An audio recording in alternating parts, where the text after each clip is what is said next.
Hey everyone, Mr. Happy here, and welcome to Mondays with Mr. Happy, aka Mr. Happy Mondays, the weekly Q&A show where you ask me questions and I answer them. It's been a busy week, especially with the Final Fantasy 16 news, and I've still got more videos planned for that, and I still have my old 14 videos that I still have to get to, and there's this 111 video I want to do, and there's a whole lot I want to do, and I'm glad to be busy, but oh my god, it's so much and I gotta get it done. Wow.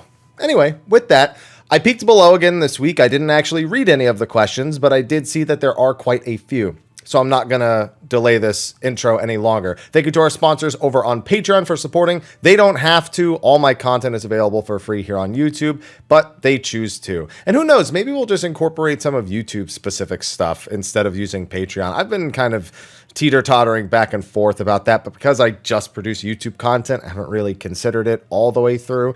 I'll leave the option on the table. Anyway, with that, let's get to those questions.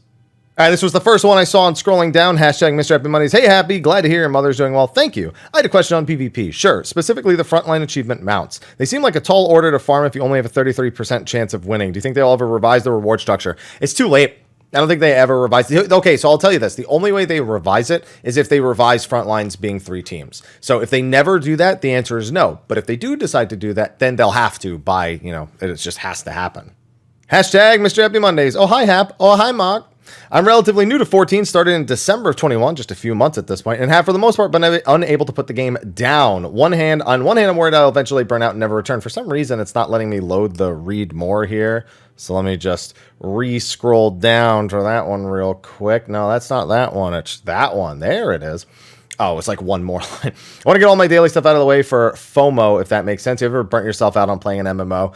No. So if I quote unquote burn myself out, it's not really burnout. It's more like I just don't want to play anymore. Like it's not fun. Like this is a big reason why I stopped playing Final Fantasy 11 back in the day. It's why when I do play 11 now, I can't play it for very long. But what I will say is I don't deliberately force myself to play if I don't feel like I need to. And in terms of the fear of missing out thing here, the only things you're ever missing out on are seasonal events. Other than that, I mean, everything's always there. So it's only the experience of doing it while it's new that you could potentially miss out on. So I wouldn't even worry about that. But otherwise, I mean, my advice is always to not only play one game, to take breaks and do other things, because it allows you to keep your appreciation a whole lot longer and makes your appreciation a whole lot healthier. Hashtag Mr. Happy Mondays. Hey, hi. Hope you're doing well. YouTube and watching for a minute. Wow, we're more than a minute into the video. I'm glad you made it that far. No, I'm kidding. First time asker. With the recent lull in content, I've been able to use my time to start mount collecting. Just got my triple triad mount. Nice. And keeping an eye out for that Morbol as a long-term goal. Yeah, I'm hoping for another Blue Mage mount. In my research, I also saw some unobtainable mounts, some of which are really cool, mainly the feast ones. There been any precedent of obtaining previously unobtainable rewards aside of a collab event returning? I would love to see any of those mounts for future seasons of the Crystalline Conflict. There is no reason to believe they will return from the previous seasons of the feast. They are rewards that you earn for being in the top 100 in your data center. And as such, they're very coveted. And if they were to return exactly as is, that, in my opinion, it's not a cool thing to do when you're offering these unique rewards as an incentive for competing in PvP. What I wouldn't be surprised is if they reskin them and re-release them. But don't expect any of those old top 100 PvP mounts to actually make a return. I don't think they'll do that. Hashtag Mr. Happy Mondays. Hope everything finds you in a fantastic mood. You know what? You didn't say hello, but that is 10 times better. Thank you. So 16 being about a year from now, how much is the game going to change? Also, my prediction is August 15th. I am not going to hold a prediction down because I've got this like tinfoil hat thing in the back of my head that even though they're planning for summer of next year, that if it is polished before then, that they will push it up like they did with Xenoblade 3. I realistically, that probably won't happen, but I guess the copium in me just wants to believe it will.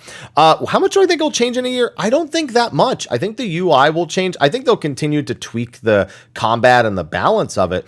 But I think what we're seeing is pretty accurate to what we're going to be getting in a year. The fact that it is playable all the way through means they've already gone through a lot of the heavy lifting when it comes to the combat design and the balance of it, but they're of course always going to be looking for ways to improve that even more further on.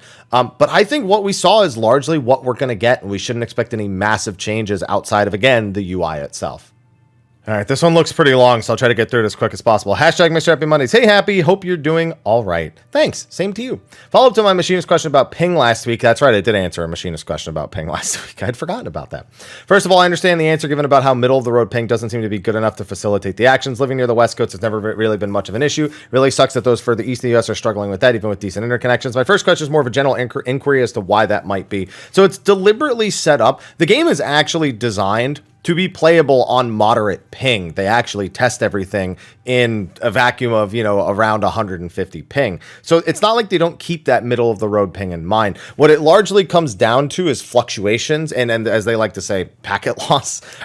It's not something they can 100% account for, but a large portion of the world, especially here in the US, the backbone of our internet is not very good.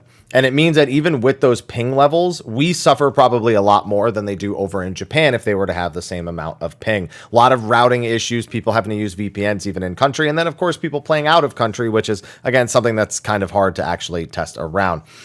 It is largely around that design that creates the problem as much as it attempts to solve it. Because they want to make sure there is a maximum number of actions that you can achieve within a set period of time. And that they intend that you perform that number of actions in order to play optimally.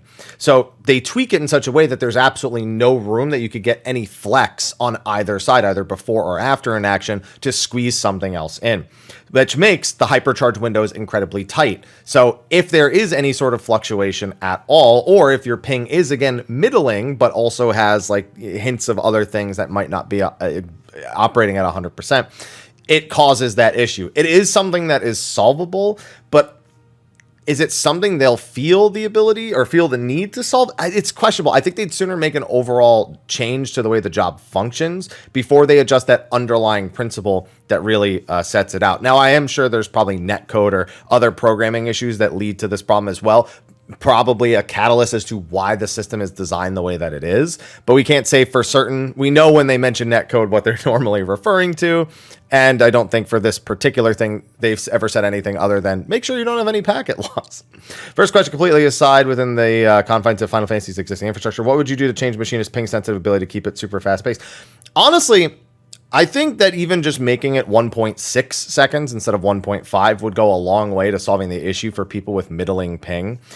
More likely, though, you'd probably just change it to a charge system. So that way, even if you do have kind of a rough bout with it, that you could still make sure you get all the efficiency out of it. I'd also like to see Wildfire change to be more like its PvP counterpart, where it automatically erupts after a certain number of GCDs have been applied, and it gives you this kind of extra couple of seconds of leeway just in case. So little things like that could go a long way on Machinist. Hashtag Mr. Happy Mondays. Hello, Happy. Glad to hear good news about your mom. Thank you. She said she'd be posting updates. She keeps saying it, but she's so focused on trying to make sure her life is completely in order. So, question, which is more like Samurai, Dragoon, or Monk? I want to start a melee DPS, but I want to learn the role. Thanks for any advice. Ninja, too much memorization. Well, every job has the same amount of memorization. Ninja seems like you need to memorize more because people think of it by the names of the skills and not by how it's organized on your hotbar. Realistically, any job in the game you can learn by memorizing your hotbar presses and not the names of the individual skills. Tenchi Jin, Ji Jin, Chi Jin 10. Nobody wants to try to remember combinations like that, So it just is easier to associate individual button presses with it. So that's what I have to say about Ninja. As for Samurai, honestly, neither of them are really like it. Monk is faster like Samurai, so on that note, it's definitely similar. And I guess kind of with the chakras now, the beast chakras, I should say, it's got a little bit more of that combo-esque sensation with perfect balance. That's a little more like Samurai. Whereas Dragoon is very fluent or very fluid, I should say. It's not fluent. It's not speaking a language. Fluid in its motions, which I find Samurai is also very fluid. So I don't know. They're kind of both in the middle. I wouldn't say one is really too much more like the other. This one didn't have a hashtag, so I didn't even factor it into how many questions there are. Oh boy. Hey there, Hap. Several months ago. Hi, by the way. Maybe I remember you talking about HelloFresh, how it helped you get more into cooking. I've started it too, and I've been enjoying it. Wondering if you're still using it and how you plan your meals. Thanks for having a good one. Yes, I actually just cooked the HelloFresh right before this, a cottage pie. I think they still call it shepherd's pie, even though it uses beef, so maybe they just think people know what a shepherd's pie is more than a cottage pie. But yeah, I still use HelloFresh to this day. I have taken breaks from it for set periods of time, especially because I've done a few other food-based sponsors over on Twitch. HelloFresh actually sponsored the Twitch channel for a couple of weeks, almost a month.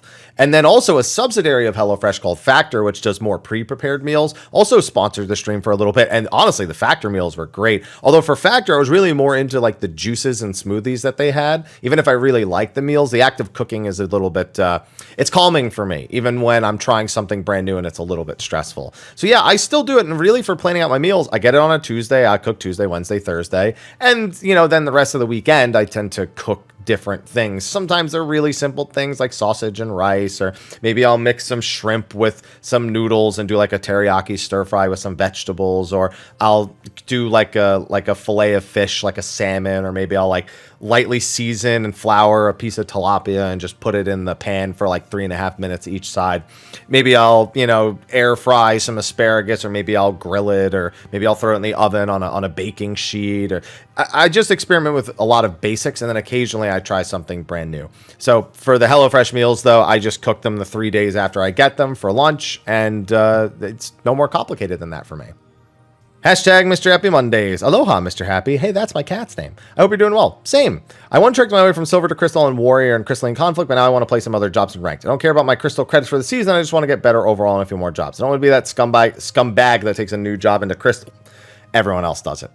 I agree. I get what you're saying. I think a lot of people feel that way. Everybody does it. So I would say go into a couple casual matches so you at least remember where your buttons are. But after that, just go into Crystal. It'll be fine.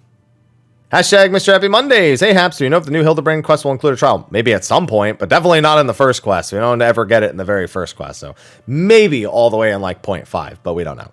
Hashtag Mr. Happy Mondays. Hello, Haps. Hope you're doing well. Thanks. I just want to thank you for your content, your streams, and hard work you do. Thanks again. As for my question, I really do like rating, and I'm always trying to do better. I've gotten a few purples, and I know I can play better, but my question is for you. How do you have any tips on consistently playing well? I do fine with mechanics. I don't mess up too much. If I die, it's usually because someone else messed up. I usually try to be aware, but just those happen. My uptime is usually 95% or higher every time. I mean, you're asking me for advice, but it seems like you got it all figured out. You just got to do all of these things more, and then that's it. So play pretty consistently on Party Finder. When I play with my static, my barses go to shit. I'd have to see your team's barses, and you also don't tell me what job you're playing. So if you're playing a job that's very RDPS dependent and you're playing with a group, a set group of people, your performance is going to depend a lot on their performance. And sometimes people are a lot more performance conscious when they're not playing with people they know. So like if they're in the Party Finder, they don't want to be that guy or that girl that is, not playing up to snuff. They just don't want to be that person. So there's too few details essentially for me to make a conclusion on something like this. Hashtag Mr. Happy Mondays. Hi, hope you're doing well. Same to you. My question is, how do you think the devs feel about alternative rotations or unexpected ways of playing a job that turn out to be slightly better? Oh boy. So they very often take into account the way that players naturally determine the job would be played best, and then they try to make adjustments around that or balance around that expectation. The best example of this is all the way back in patch 2.4 when Ninja released. They did not think players would start the fights by doing long pull counters and using Huton before the battle actually began. Once that had happened, they had to make some pretty serious adjustments because they were outperforming what they had expected. And things like that have continued to happen. We see a lot of especially pre-pull stuff being balanced around either removing your ability to do pre-pull but giving you more power in the pull itself, or just trying to change little bits and pieces of the way we interact with the skill kit. But they definitely take into account the way we've determined we want to play, and then balance around that. Whether that's a good or a bad thing is dependent on the job. Hashtag Mr. Happy Mondays. Hey, Mr. Happy, hope you are doing well. I'm wondering when the current Saboteur will be unlocked. Hey, me too, because I can't win anything in the Party Finder. So 6.18 would be the normal guess, but with the change in schedule, I think it will be sooner than that. I also don't think they want to unlock Savage the same patch we get Data Center Travel. I think they might want to unlock it a little bit before. But dude, I'm fingers crossed for 6.15, or maybe just do like a 6.16 or something. I want it. Please, just do it as soon as possible. But it will happen before 6.2. Just, it's a matter of when. Hashtag Mr. Happy Mondays. Hey man, hope you're doing well. Same to you. Do you think there is a possibility that female Hrothgar could be released before 7.0? possibility, sure. I'm not betting on it. Even I'm trying to remember what they said about female Hrothgar's specific timing. They just kind of left it as a we'll let you know. But no, I don't think before 7.0. It has nothing to do with adding a race in the middle of an expansion or adding. I don't think it has anything to do with that. I think it's just the amount of work that probably went into male Viera after female Viera were introduced, and then doing that one race at a time. So I just can't imagine it being out before 7.0. But who knows? Only they know. This one's got a lot of text. Hashtag Mr. Happy Mondays. Hey, Haps, been listening to the old State of the Realm episodes when driving and had a few questions pop up. Sure. First, need a definitive answer on this. I saw multiple takes on Twitter with the release of 16's trailer that only 1 to 3 and 10 are turn-based games. The ones between ATB don't count as turn-based, so the franchise doesn't have a long history of a turn-based game. To me, this is wild, and I disagree that those don't count as turn-based, but I saw it repeated multiple times. I've seen this argument on both sides, and it depends. So I think active ATB mode. So ATB has 2 modes. It has active and wait mode. Wait mode is a lot more like a turn-based style. Just that your gauge to get to your turn needs to fill all the way up. And then while you're actually selecting an action, everything is frozen like you'd expect in a turn-based game. Active, while you're in the menus, nothing's frozen. Everything's still constantly moving. I think it is less turn-based than things like 1, 2, and 3, and 10. I understand the assessment. But to say it's not turn-based is still very strange, because at its core, ATB is still essentially a gauge that tells you when it's your turn. The difference is it being your turn doesn't exclude anybody else's turn from going off. It is just a natural evolution of turn-based games, I feel, especially with wait mode on. My question regarding 14 is, during an episode post Eden's Gate, you mentioned you saw the new Shadowbringer changes to the loot system had major problems and would have to change. I was playing but as far as I can tell, it remained the same. The current system, both in acquiring pieces and using them on multiple jobs, has some annoying issues. Melds on shared gearing. Yeah, I think I was largely referring to that. And yeah, I do kind of remember mentioning that the one major issue is everyone just rolls on everything because there's nothing role-based to stop people from actually rolling on everything. So yeah, it's definitely a little bit tougher. It's worked out fine for the most part, but like I do wish sometimes it wasn't me against 7 other people just because they can roll, and more so that if I was the only red mage, for example, and something red mage, something caster dropped, or I'm the only caster and something caster dropped, that I know it's mine. There are benefits to both, but I think the overall flexibility is probably better than what we have now. One thing I'd like is a type of party finder group, a very specific type that allows you to call a piece, and that is the piece you want to roll on. So like, for example, let's say you're after feet. You go into the party and you declare feet is the piece you want. And then everyone that doesn't declare feet as the piece they want has greed priority on it, but does not have need priority on it. That way you can kind of narrow it down a little bit. It's a lot of very system, like back-end style changes that would have to be done to make that happen. And it would, again, have to be an option that's toggleable, and all the party finder, and the party finder itself would have to opt into it. But I would like to see something like that. It's a nice evolution that people might appreciate more, until people then go the other way with it and they're like, feet locked, you can't have them. And, they're the leader, so if you go against them, they'll just kick you. Like, again, there's always positives and negatives, and that's always such a tough thing to work around. But that would be something I'd like to see going forward. Hashtag Mr. Happy Mondays. Hey, Mr. Happy, hope your day is going great. It is going fine. I wish the same to you. The devs mentioned it before the release of Endwalker that there will be a new Gold Saucer minigame, but since then it feels like it's almost been forgotten about. Almost. Everyone keeps asking when we're going to see more because everyone wants it to be Blitzball. I think it's just the snowboarding minigame personally, but that's also because I just don't want it to be Blitzball. Any idea when this new Gold Saucer minigame? No, I do hope they mention it in the next live letter, though. There's just nothing to suggest what it will be, when it will be. Actually, there is something to suggest what it would be. They did say it was going to be something on the level of Mahjong, which isn't actually a whole lot of information, because does that mean it's a tabletop game? Does that mean that it's a big update? Like, does it just referring to the size of that kind of update? I guess we don't really know. But that's all we have to go off of, so I'm sharing it with you. Hashtag Mr. Happy Mondays. Hey, Haps, how you doing? I'm doing all right. You doing all right? I'm doing all right. Just wanted to ask and see if you could share your experience, how you got into doing early week 1 world progression for raid tiers initially, how you transitioned into that. I did it as soon as Realm Reborn came out. I just found a group of people that wanted to go crazy ham, And I just never stopped. After that, I had a pedigree in it, and it was just a matter of finding groups that were like-minded. And I've bounced around a lot. It's really difficult to keep groups together, and there was definitely a period where I was a more difficult person to raid with, especially in the really early days. So it really just came down to good timing and willpower. Nowadays, you kind of have to start by getting into raids yourself, maybe hop into the party finder, or try to develop a resume almost of experience, or go into make a group with friends that has no experience or very limited experience, and then you learn that way. And then from there, you kind of start trying to, weave your way into the rest of the end game, the rest of the end game pyramid that's out there. That's the best advice I could offer because I've been doing it for so long.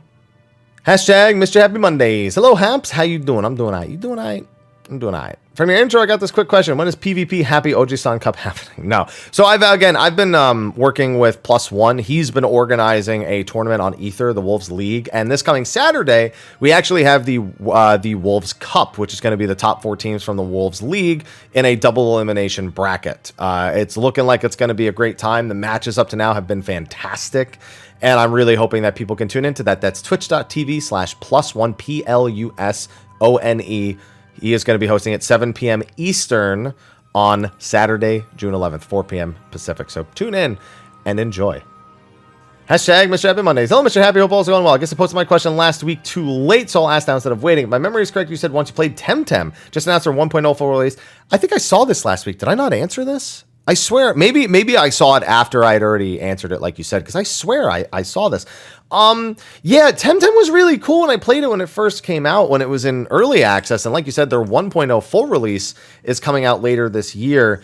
I probably wouldn't make content on it, but as for just trying it, I'm a little bit unsure, because Temtem was a really cool project years ago, but I don't even know if I'm still that interested in it, because I haven't played it, I haven't kept up with the updates, and they were doing some things back when I played that were kind of questionable in terms of game balancing and adjustment. Not to mention, if I recall, they said that 1.0 is actually going to just be the release, and that's going to be it. And you know what? That's perfectly fine, but they originally wanted it to be an MMO, and it seems they've more downgraded it to being an online experience. At least this is what I've heard, so if I'm wrong, please correct me. So it's a bit of a question mark, because I really don't know what to expect from the devs, and if again it will have any post-launch support, or if it even needs. Maybe it doesn't need it. Who knows? But it took so long to get to this point that I think my interest is largely weaned, even though I was initially kind of excited for it. Hashtag Mr. Happy Mondays. This time, oh, you didn't say hi. You remember the hashtag, but you didn't say hi. But you did say, I hope you have a good weekend. So you know what? That's forgiven. Recently moved data center, and I fired up a Loot Master farm.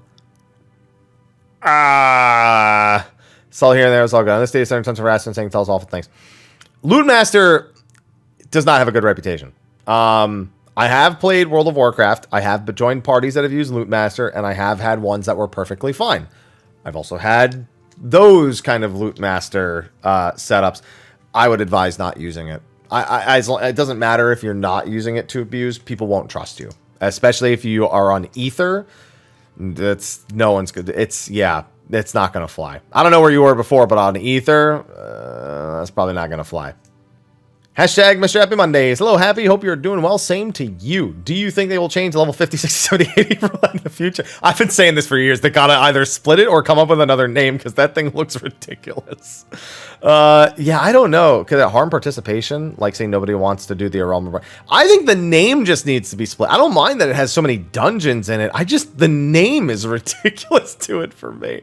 I don't think they'll split it. I think they just need to come up with people want to do like capstone dungeons. That's like, not everyone knows what a capstone is. That's going to be confusing.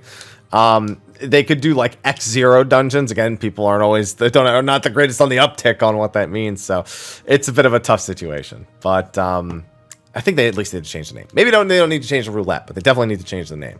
Hashtag Mr. Happy Mondays. Hi, Haps. Hi. Quick question. When will the rewards for PvP change? How long do I have to get the cool armor? You have until patch 6.2. So a season lasts approximately 10 to 12 weeks, it seems. So between, for example, 6.1 and 6.18 is one season. Then 6.18 to 6.2 is a second season. However, the series, which is where you get the cool armor from, that is completely separate. That lasts an entire major patch. So from 6.1 to 6.2.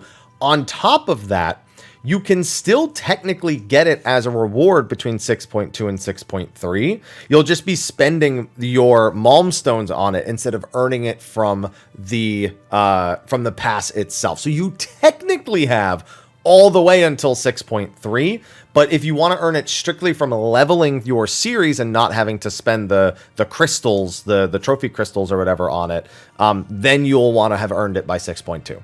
Hashtag Mr. Happy Mondays. Hey, hip taps, I don't know where that was going. First time question. Welcome. Sorry if it's long-winded. It's not that long. It's split into a lot of different sentences, but that doesn't seem very long.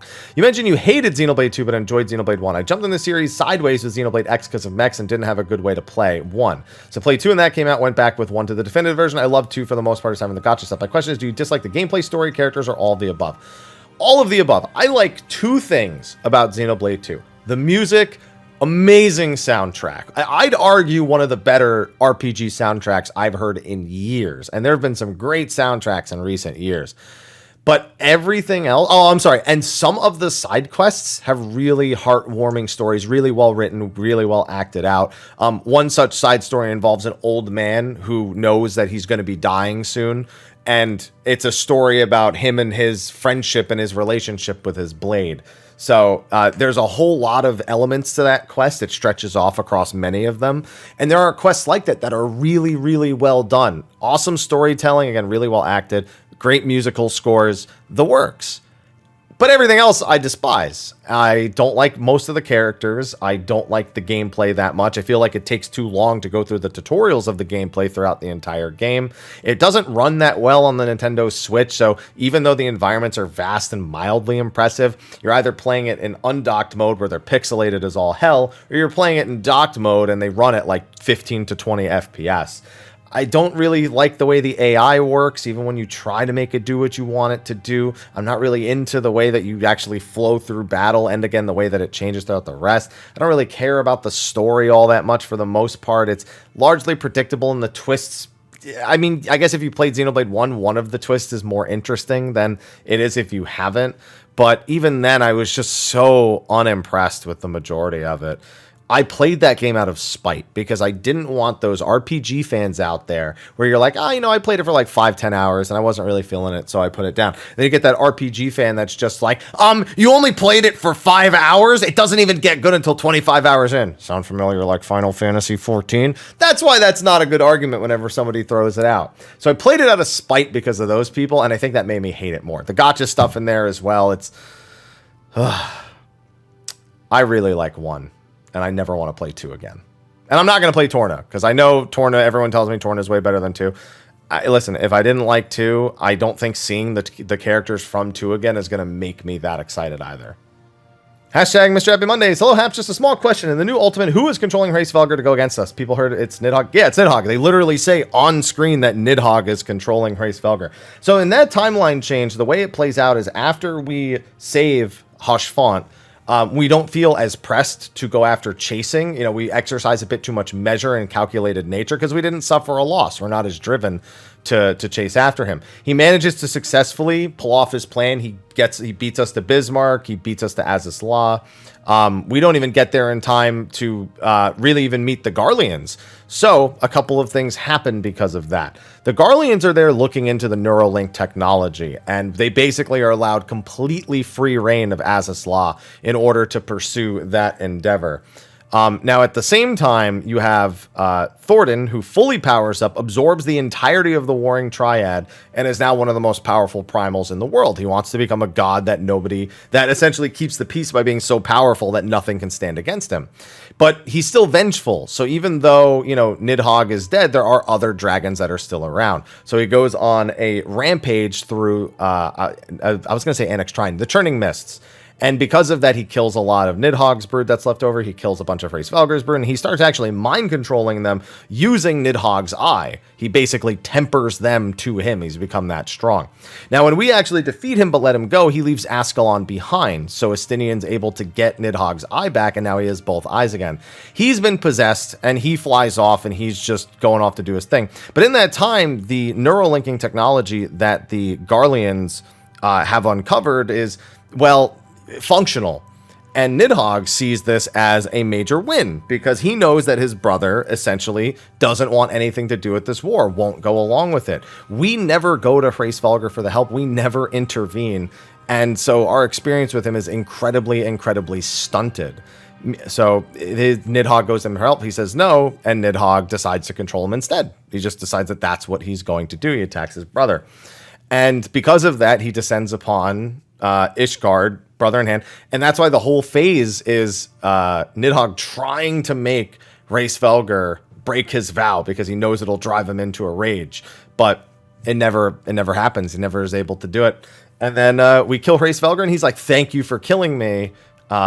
I didn't have to break my vow, and I can be with my beloved." And then Nidhogg's just like, "Oh, I'm angry because I'm Nidhogg." And then the whole Estinian thing happens. Thorin comes back, and then, you know, it wraps up with both of those dragons dying in the process. So Hushfont really, and honestly, the repercussions of that probably go much further, but we obviously don't explore that. But yeah, Hushfont needed to die, and it is Nidhogg controlling Hraesvelgr when they descend upon Ishgard. Hashtag Mr. Happy Mondays. Hello, Mr. Happy. Keep crushing as always. Thanks. Could you talk a bit about tanks soloing with the latest expansion? I'm not sure what I mean. With all the heals they get, I see them frequently holding the whole group hostage. I feel like I answered this like a week or two ago. Did I not? Okay, well, I mean, I'm just assuming it's not the same person. So it's weird to see that I've gotten this question a couple of times, because every single time I have seen somebody soloing the last boss of a dungeon or something like that, or I've been in a dungeon where somebody is doing that, whether it's me or somebody else doing the soloing, everyone always cheers them on. I don't know. It's weird to hear that people are suddenly like not okay with this, because this was always a really cool thing that people used to do even when tanks were less survivable. So I don't know. It's just weird. I don't think you're holding it hostage. You're continuing the fight. You have not wiped the fight yet. It's not hostage. It's not harassment. They don't want to wipe. They don't want to die, even if it would be faster to get the whole group back in and do it together. So I don't know. I just don't agree with that outlook even of hostage. That's like a cool thing in my era, you know, back in my day. So I don't think anything about it. If you can beat it, beat it. Hashtag Mr. Happy Mondays. Hello, Mr. Happy. Hi. Love listening to your Monday Q&A. Thanks. I don't follow new job changes very closely, so I'm not sure if this has been addressed before. Why don't they combine all? I swear I answered this in the last 2 You know what's funny? Repeat questions like this, they're bound to happen. You know, I do this for a living. It happens all the time. But they always encourage me to make videos about these topics when I start getting that question a lot. So maybe it's time to talk about the combo video. I don't know what to say anymore. So one of the main reasons is PvE content is incredibly static. Thus, focus on your rotation is something they factor in to how they actually design the encounters themselves. They need to know when there are times there might be more stress on the player that makes them less able to maintain their calm and actually maintain a rotation, versus times where they have more freedom to actually just pump damage into the boss. So to keep those things a little bit separate, the dexterity of the player is actually put into a factor, is one of the things that they call into question in terms of your actual improvement.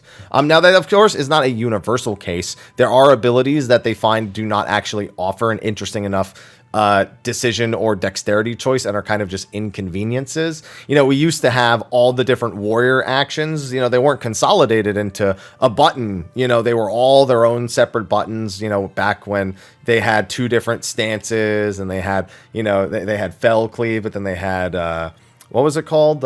Inner Beast, but then they had Decimate, and they had Steel Cyclone, and they were all set, but then they realized there was no real skill behind that particular action, because these actions were so infrequent. They were just forcing you to have more skills on your bar.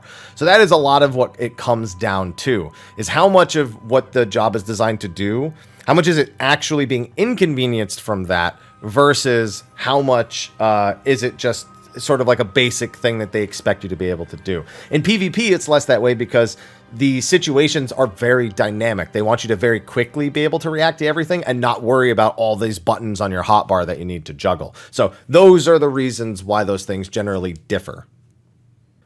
All right, and the last real question I saw here was another one about Xenoblade Chronicles 2. So there's just like a few comments, I guess, that I can grab. I got through those questions. There's a lot of questions, but I feel like I still got through them pretty quick. Comments about, you know, the tipping points for jobs. Someone said they thought that job I was mixing up with Last Remnant was Infinite Discovery. No, it wasn't a game that was like Last Remnant. It was Lost Odyssey because they were just both began with L's. That's literally it. That was the game I was always making the mistake with. Then have a comment on mentors, a bunch of the questions, which thankfully I've already answered. Yeah, look at this. 1, 2, 3, 4. There's so many hashtag questions here I managed to get through. I did skip a few that had replies that were useful, especially if I saw the person had replied to the reply. Some more stuff about the Eureka bots that are absolute pests, as I agree with. A lot of Breath of Fire, play Breath of Fire other than 5. Listen, I've been told it a million times, but you understand what I mean. Like, even though I know I've been told a billion times 1 through 4 are not 5, but playing 5 makes you kind of not rush into playing 1, 2, 3, and 4. Again, that's where I'm at with that. I haven't judged those games, or I don't think anything less of them naturally because of 5. I'm just not thinking about jumping into them as quickly. And I haven't for quite some time. Some more comments on the machinist ping stuff from last week. Some high ping related comments that we have here. Yeah, there's Dragon Quarter. There's the Lalabooba profile. Oh, God, it's so weird. It's so weird, right? When somebody says you're a blight and then they've got, like, titties, like, just giant, like, tits that are, like, 3 times the size of the Lalafell just modded onto a Lalafell. It's just like, what a weird... How weird do you have to be? And then there's somebody who was like, what's so weird and off-putting about Coomer, like coming, you know, like masturbation, on Lalas in comparison to other races? Oh my God. If it's not obvious, this is, man, I hate the internet. Dude, there's a lot of like kind of devil's advocate questions about stuff like that out there. And it always just, for me, it's like when I'm trying to stream like Persona, let's say, and I'm playing through the game, and let's say I'm playing Persona 5, and Anne Takamaki shows up at the game, and she's there, and you know, and then you get like people in the like stream chat or in the comments that are just like, oh my God, Anne, I love her, she's my waifu, and I'm like, bro, she's 15. And that's when you make those comments and people come out and they're like, they got the really weird people that say shit, be like, yeah, but I'm playing as the kid. And I'm like, no. Don't pull that shit on me. Like you suddenly are role playing as the fucking high schooler. And so it's okay. Don't you fucking throw that shit at me. Or the people who are like, it's legal in this country or that country. And it's like, bro, it doesn't matter if it's legal. Even if something's legal, it can be weird or wrong. Let's be very, very clear about that. So when I see comments like that, it's just, you know why it's weird. You know why it shouldn't be a question. Anyway, with that, please ask your questions to next week's episode of Mondays with Mr. Happy, and thank you for joining us for this week. With that, I will see you all next week and enjoy the variety of content I'll be posting this week on Summer Game Fest and other things. Anyway, I'll see you in the next one. Until then, bye-bye.